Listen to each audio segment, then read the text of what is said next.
Shri Mata Vaishno Devi shrine board के अधीन आने वाले मेडिकल कॉलेज में 50 में से 42 छात्रों मुस्लिम छात्रों के एडमिशन का मामला तूल पकड़ता जा रहा है। जहां सरकार ने एक तरफ इस पर बीजेपी पर निशाना साधा है, वहीं इस आंदोलन को आगे बढ़ाने के लिए श्री माता वैष्णो देवी संघर्ष समिति का गठन हुआ है। इस समिति के संयोजक रिटायर्ड कर्नल सुखवीर सिंह मनकोटिया साहब हमारे साथ हैं। सर, क्या मुख्य मांगे रहेंगी आपकी, क्योंकि आप 60 से ज़्यादा एसोसिएशंस का क्लेम कर रहे हैं कि आपके साथ हैं, क्या कुछ मांगे रहेंगी आपको और किन बिंदुओं पर आप इस एजिटेशन को आगे ले जाएंगे? देखिए, इसमें हमारी एक ही मुख्य मांग है, क्योंकि जो अपना मेडिकल कॉलेज है या जितने भी माता वैष्णो देवी यूनिवर्सिटी में बाकी इंस्टीट्यूशन लगते हैं, वो क्योंकि सनातन धर्म की डोनेशंस दिए हुए पैसों से चलती हैं। तो हमारा सिर्फ यही कहना है कि सनातन धर्म की भावनाओं को ख्याल में रख करके जो भी प्रशासन करना चाहते हैं वो करे, उसमें हमें कोई उसके बारे में हमने कोई कुछ नहीं कहना। पर मनकोटिया साहब, आप खुद आर्मी में रहे हैं।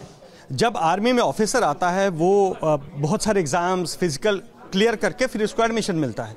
सेम रूल यहाँ अप्लाई हुआ है। जिन बच्चों का एडमिशन हुआ है वो एक एग्जाम पास करके क्वालिफाई हुए हैं, फिर उनको यूनिवर्सिटीज अलॉट की हैं और फिर उन्होंने एडमिशन दिया है।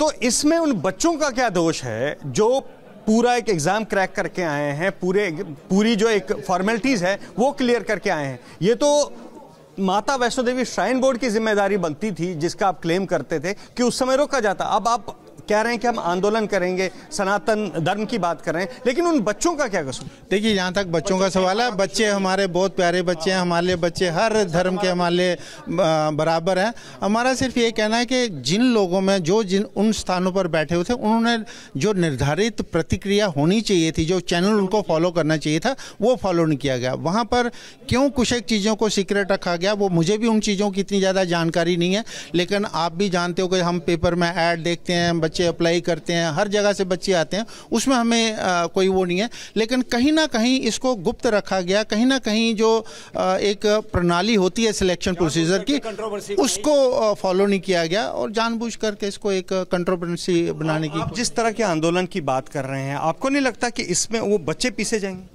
नहीं, ऐसे अगर हमारी कहीं पर भी बात होगी तो हम उन बच्चों की भी बात करेंगे। बच्चे, मैंने पहले बोला कि बच्चे हमारे लिए सब बराबर हैं।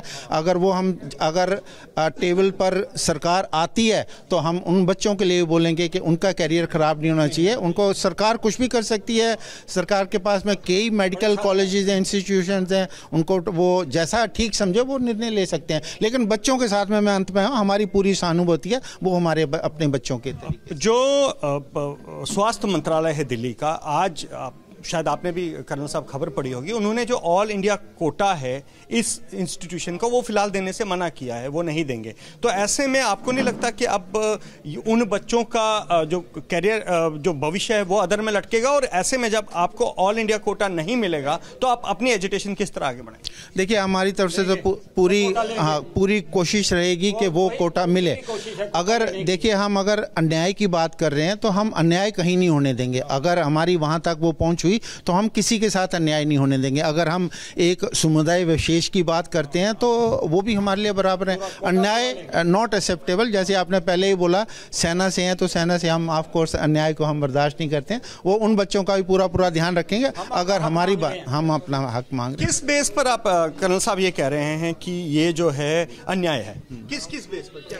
देखिए, मैंने आपको पहले बताया, कुछ एक चीजें मेरे बिल्कुल क्लियर कट बोलो तो डॉक्यूमेंट्स मेरे सामने नहीं है, लेकिन जो सिलेक्शन प्रोसीजर की एक प्रतिक्रिया होनी चाहिए थी, एक चैनल फॉलो करना चाहिए था, वो फॉलो नहीं किया गया। आप मीडिया से हो, आप इन चीज़ों को अच्छे तरीके से खोज लोगे और इसको उजागर करना भी आपकी जिम्मेदारी। तो आप मानते हैं ये श्राइन बोर्ड की ही गलती है कहीं ना कहीं? ऑफ कोर्स, उसमें तो कोई शक ही नहीं है, उसमें तो कोई नहीं है, कोई डाउट ही नहीं है कि श्राइन बोर्ड की गलती है। अगर श्राइन बोर्ड समझदारी से काम लेता तो ये सिचुएशन ही नहीं आती। ये हमें इस तरीके से, क्योंकि एक जो जिम्मेवार नागरिक होते हैं उनको इस तरीके से संघर्ष करना, प्रोटेस्ट करना, क्योंकि आपको भी पता है कि कल को अगर संघर्ष कोई और रूप लेता है तो उससे अनकंफर्टेबल कौन होगा? वो आम समाज होगा। और हमारी सहानुभूति आम समाज के साथ में, हम नहीं चाहते कि कोई भी परेशान हो। कुछ अपील करें?